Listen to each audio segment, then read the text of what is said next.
Bom dia, ministro. Foi um prazer ouvi-lo e conhecer mais das suas ideias e das suas propostas.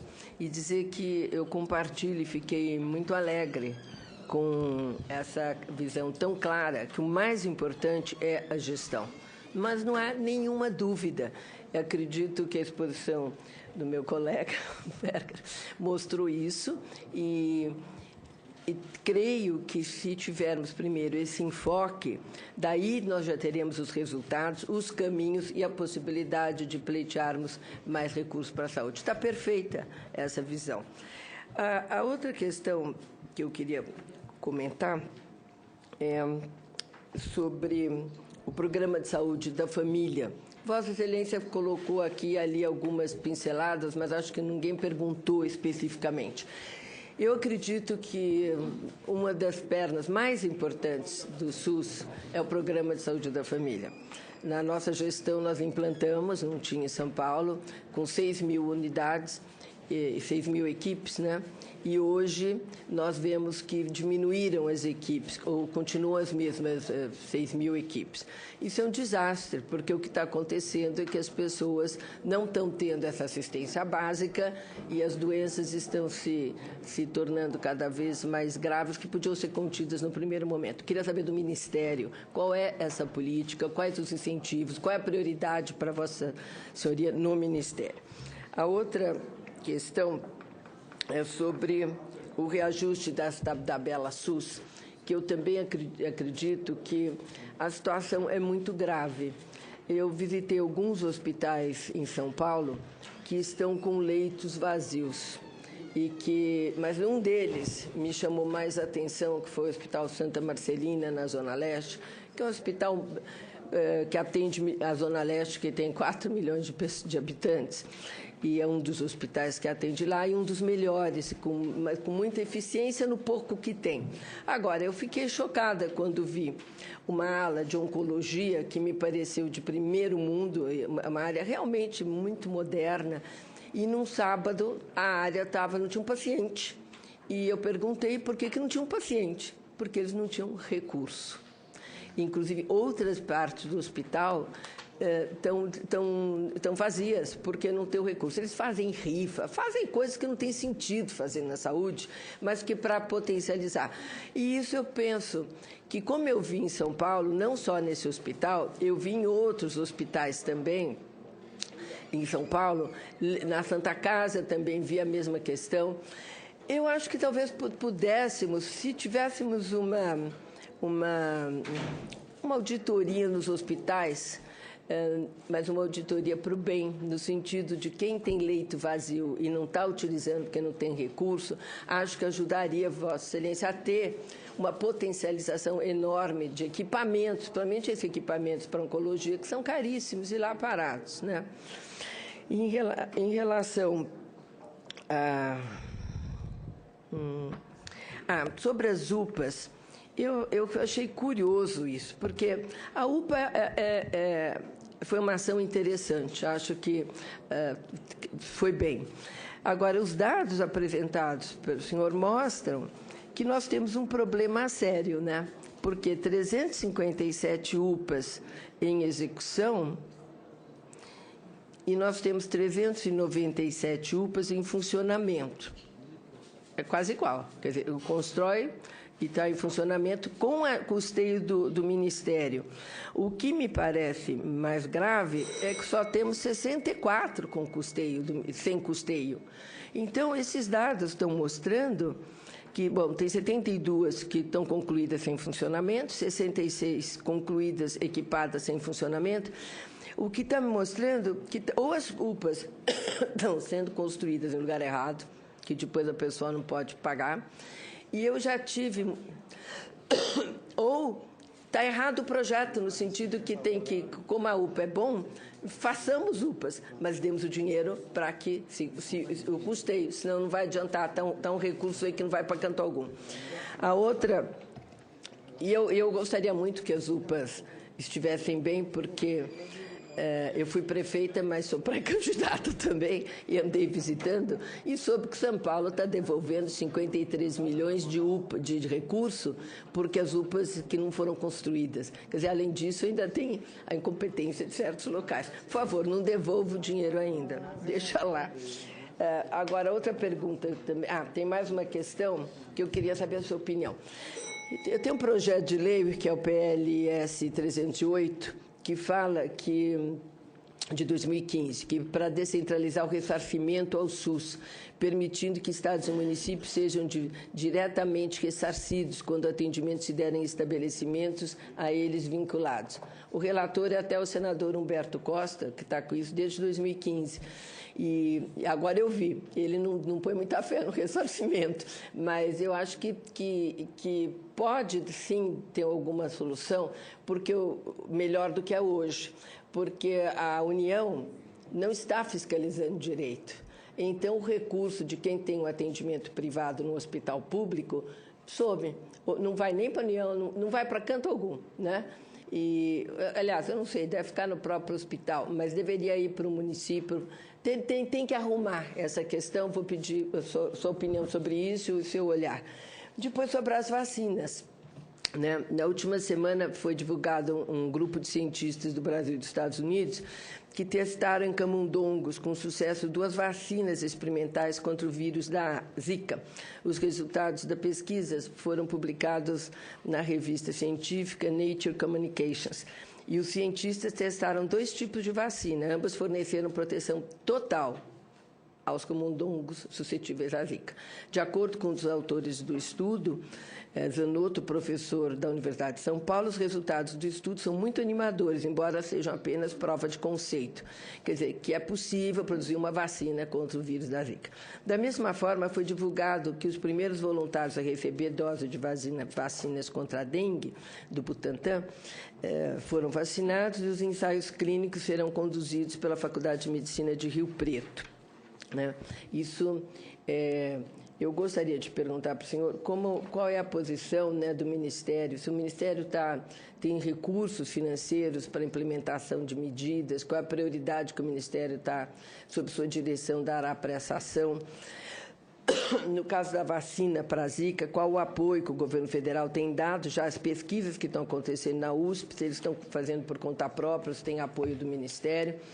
E sobre a vacina da dengue, o Ministério da Saúde trabalha com algum prazo para disponibilizar essa vacina para toda a população, essa que já está mais adiantada, né? E também eu perdi uma parte da exposição de Vossa Excelência, talvez a senhora já tenha mencionado, em relação às medidas de prevenção na Olimpíada. O que foi feito para isso? A gente sabe que é inverno, para nossa sorte, e qual a situação epidemiológica atual. São essas as perguntas. Obrigado, senadora Marta. Sobre ACS, PSF, PCF é um programa importante, né? Nós tivemos aí uma ação do Conselho Federal de Enfermagem que passou a multar os gestores porque os agentes comunitários de saúde estavam fazendo procedimentos de curativos, tomada de temperatura e pressão que não seriam autorizados para eles. Então, criou-se aí uma certa dificuldade na resolutividade das equipes. Aí foi feita uma portaria do Ministério, autorizando que as equipes do Saúde da Família contratassem técnicos de enfermagem, não ACS, ou ACS, uma coisa ou outra. Aí criou-se uma polêmica, que você sabe, já, né, houve um grande problema, porque foi uma decisão CONAS, CONASENS e Ministério, os ACS não foram chamados para o debate, nós revogamos a portaria, abrimos um grupo de trabalho e vamos ver como resolvemos, né, esse assunto, porque, de fato, as equipes são importantes, mas elas têm que fazer o trabalho que precisa ser feito de informações para o controle e a avaliação de risco das pessoas para que elas sejam direcionadas às unidades básicas ou ao atendimento devido. Então, precisamos melhorar a resolutividade das equipes e dentro do nosso objetivo de informatização da saúde completa, né, os ACS com smartphones poderão, a cada visita, imediatamente registrar os dados e isso vai para o banco de avaliação de risco para procedimentos que devam ser tomados com as pessoas que assim necessitarem, né? Essa é uma ação importante. Nós pretendemos ampliar o programa. O PEMAC avalia, como eu falei, as equipes de saúde da família, e é um ranking muito interessante de avaliação, porque houve os profissionais, houve a população, e isso permite uma avaliação efetiva de como as equipes estão operando, né? Mas a gente pode melhorar esse desempenho com mais velocidade na informação, mais precisão na informação e também com o controle do desempenho das equipes, né? Porque quando elas têm que registrar os atendimentos online, você sabe exatamente o tempo que elas permanecem em cada casa e quantos atendimentos elas fazem diariamente. A questão do Hospital Santa Marcelina, nós temos muitos serviços, senadora, como eu disse, prontos e não funcionando. Centenas de serviços no Brasil, de hemodiálise, de radioterapia, de radiologia, todos eles prontos, instalados e não funcionam. Ou porque não tem pessoal especializado, ou porque não tem o custeio, ou por qualquer outra falta de planejamento. Por isso que eu estou afirmando que nós temos que primeiro gastar melhor o que temos para depois pedir mais, né? E isso incluirá relocar equipamentos que estão comprados já em determinados hospitais e que a Casa Mata, que é aquela local de instalar, por exemplo, o acelerador linear, que tem a proteção de chumbo, ela, por alguma razão, não começou, teve problema no terreno, teve problema na obra e o equipamento está lá depreciando, ficando obsoleto, sem prestar serviço para a população. São milhares de equipamentos. Eu estou há 30 dias esperando que a minha equipe me dê a relação e eles não conseguem achar, identificar o total desses equipamentos, porque são muitos. Mesmo em hospitais novos, como eu falei, eu estive lá no Hospital Mestre Vitalino, em Caruaru, estive também no Hospital da Mulher, em Recife, e em vários outros que eu visitei, tem serviços prontos, instalados, equipamento lá, tudo pronto para funcionar, mas não está funcionando, né? Ou por custeio ou por qualquer outra razão gerencial do processo. Então, há, de fato, a necessidade da melhoria da gestão. A questão, né, da oncologia, você falou, nós temos, por exemplo, compramos 80 aceleradores lineares numa licitação, onde a empresa Varium vai, inclusive, montar uma fábrica no Brasil desses equipamentos, será a 6ª fábrica no mundo, mas é preciso... E depois temos outros 56 convênios também de aceleradores lineares, que o Ministério fez um convênio com uma prestadora de serviço, com a Filatrópica, para que ele compre, ou com o Hospital Público, para que compre o equipamento. O equipamento que nós compramos no contrato custa $606 mil cada um. E os convênios compram por $1,5 milhão, por $1.800.000 o mesmíssimo equipamento, porque compram individualmente. E a compra da União foi uma compra mais ampla. Então, eu chamei a empresa, vamos aditar esse convênio em 25% para ter, e vamos tentar fazer com que... quando falar, mas o Ministério não fala com o outro, não, o mesmo Ministério não fala com o mesmo Ministério. Quer dizer, nós estamos patrocinando o mesmo equipamento, o mesmo serviço, ao dobro do custo, né? Porque não há uma articulação. Então, eu suspendi todos esses convênios para que eles se encaixem no preço que foi comprado no atacado, ministro, desses equipamentos de aceleradores lineares. Dá para o senhor repetir essa questão aí sobre a compra desses equipamentos da Vale, em que estágio ele está? Ela foi feita uma licitação né, ampla, que inclui a Casa Mata e o equipamento, o acelerador, e nós temos, por enquanto, só 2 prontos, dos 80 que foram comprados em 2012, até agora só 2 são prontos. Esse ano a empresa botou a pedra fundamental para fazer a fábrica. Nós estamos tentando avançar com esse processo de instalação. Estou pedindo que eles mandem as bases antes, porque para você terminar a obra você precisa da base do equipamento, e às vezes vem o equipamento completo, você usa a base, dá problema na obra, aí fica o equipamento parado, depreciando. Então, tem toda uma logística que precisa ser melhorada. Mas esses equipamentos foram comprados a valor de $606 mil cada um, nos 80, no conjunto dos 80. E quando uma Santa Casa, por exemplo, recebe lá um convênio do Ministério para instalar um serviço de radioterapia, ela vai comprar aquele único equipamento e paga $1,5 milhão, $1.800.000 com o dinheiro do Ministério, com o mesmo dinheiro do Ministério. Por isso que eu falo que é preciso, gente, vamos gastar melhor o que nós temos e depois vamos pedir mais. Tá? A questão das UPAs, há sim, senadora, muitas UPAs que foram destinadas a municípios que não têm a capacidade de contrapartida para aquele tamanho de serviço. Ele não tem o dinheiro para sustentar a parte dele do custeio da UPA. Então, nós estamos pedindo a requalificação dessas estruturas para um outro tipo de atendimento. Aí o Tribunal de Contas da União está negando, porque ele quer o cumprimento do objeto do convênio. Vocês que são gestores já sabem disso.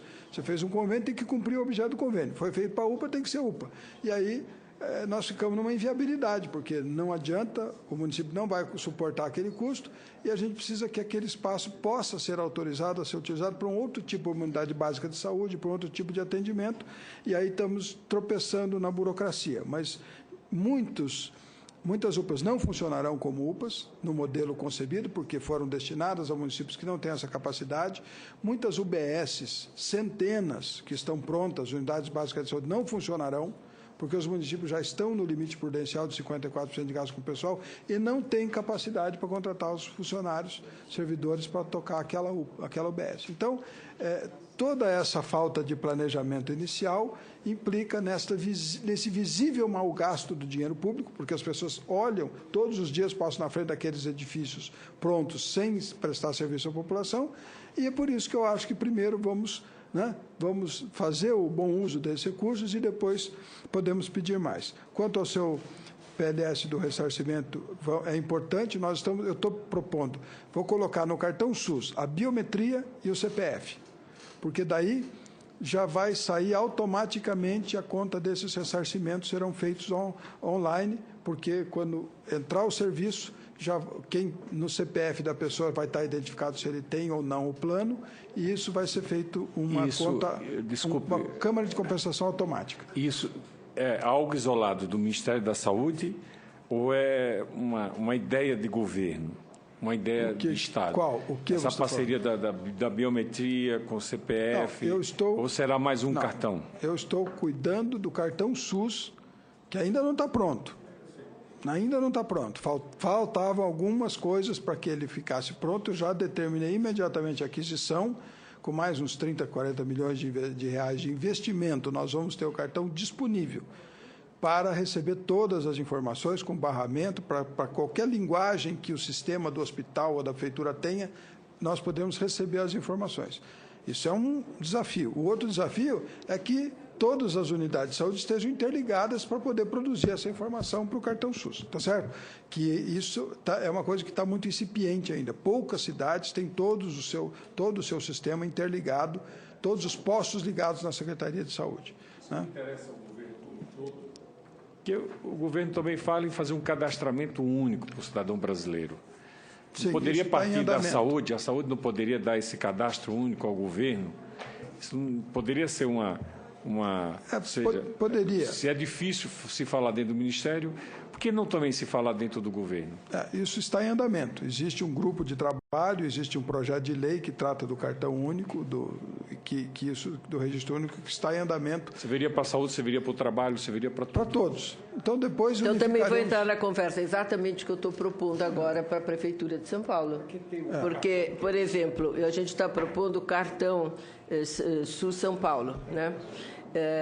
Exatamente por ir de um hospital ao outro e perceber, conversando com os diretores dos hospitais, o gasto absurdo de falta de gestão. A pessoa faz todos os exames no hospital, lá ela não vai poder fazer a cirurgia, aí ela é indicada para outro hospital. Não passaram 20 dias, ela tem que repetir uma ressonância magnética, todos os exames. Quer dizer, fora a dor para a pessoa, ministro, a dor, Sim. A pessoa passar já combalida, passar todos os exames. E o custo para o horário. Agora, falando com o meu colega Amorim, sabe que nós vamos pôr nesse cartão o bilhete único de transporte. Aí o cidadão tem um bilhete para a vida dele, de cidadania, de serviço público. Ótimo. É isso que nós precisamos. Precisamos conhecer melhor os nossos cidadãos. Vacinas da Zika. Temos já o Instituto Evandro Chagas, com a Universidade do Texas, já tem uma vacina de Zika pronta que será com testes clínicos iniciando a partir de novembro, e temos também a vacina da dengue, né, no Butantan, com 300 milhões de reais já destinados para o desenvolvimento da vacina da dengue, e abrimos uma chamada pública de 65 milhões de reais do CNPq, Ministério da Ciência e Tecnologia e Ministério da Saúde, para patrocinar pesquisas sobre Zika. Qualquer pessoa, todos os nossos cientistas, pesquisadores que tenham alguma pesquisa em andamento sobre Zika podem se qualificar, e nós financiaremos a pesquisa para ver se conseguimos, com isso, multiplicar soluções para o enfrentamento da Zika. A Rede Nacional de Especialistas em Zika, né? Também criamos a Rede Nacional de Especialistas em Zika há 2 semanas, e eu tive em Pernambuco, né, que é o maior problema da microcefalia, e vi o atendimento feito a crianças com microcefalia nos diversos serviços, também na Irmã Dulce, em Salvador, e é uma realidade aquela duríssima história que nós de temos que gado, enfrentar. que o gado pode ter a ver. Como? O gado... Houve uma identificação de um vírus da diarreia bovina que foi encontrado em fetos de aborto que tinham, além do vírus da Zika, tinham também esse vírus da diarreia bovina. Então, está se fazendo uma pesquisa para confirmação se existe alguma relação ou não entre as duas possibilidades. Obrigado. Olimpíada. Da Olimpíada eu falei aqui no início, nós tomamos todas as providências necessárias, fui à Organização Mundial de Saúde, na Assembleia Mundial de Saúde, fui à sede dos Jogos do Comitê Olímpico Internacional, em Genebra, expliquei todas as medidas, recebemos nota de apoio tanto da OMS quanto do Comitê Olímpico Internacional. Não há...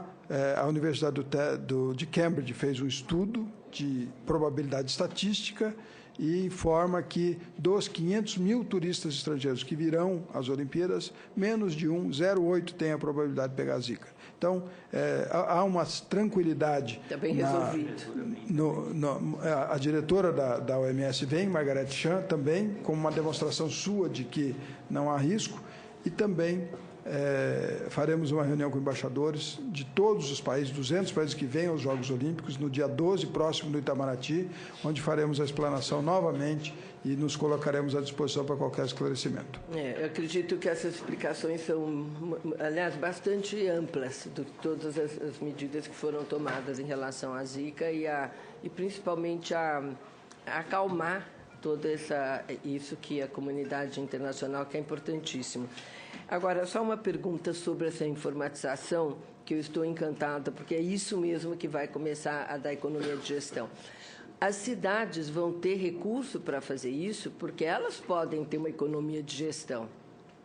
Sim, o DataSUS dispõe de sistemas, softwares disponíveis, gratuitos, para que os municípios instalem para poder ter o gerenciamento do seu sistema, e nós poderemos, se for necessário, apoiar também para o hardware, para a compra dos equipamentos, porque para nós vai gerar uma economia fantástica de recursos, a não repetição de exames, a não dispensação de medicamentos, a mesma pessoa pega no postinho, pega na farmácia popular, né, o medicamento. Então, a gente tem como controlar melhor esse processo, e não só a não repetição de exames, mas a desnecessidade de pedir o exame, porque quando você abre o prontuário, a pessoa senta na frente do médico, ele abre a tela, tem todo o histórico de saúde. Então, o último exame de sangue, a última radiografia... Então, ele vai, às vezes, não precisará nem pedir, porque ele já vai ter ali a informação necessária. Isso, mas então o município não vai precisar desenvolver o dele, ele pode ter um cartão SUS nacional. Pode usar o cartão nacional e pode usar os nossos sistemas de gerenciamento também, que temos para hospitais e para sistemas municipais de saúde, onde você pode instalar o software eSUS gratuito do Ministério, e ele então gerencia toda a sua rede com prontuário eletrônico e registro eletrônico de saúde. Obrigada, ministro. Estou muito satisfeita com as explicações. Não preciso... Senador,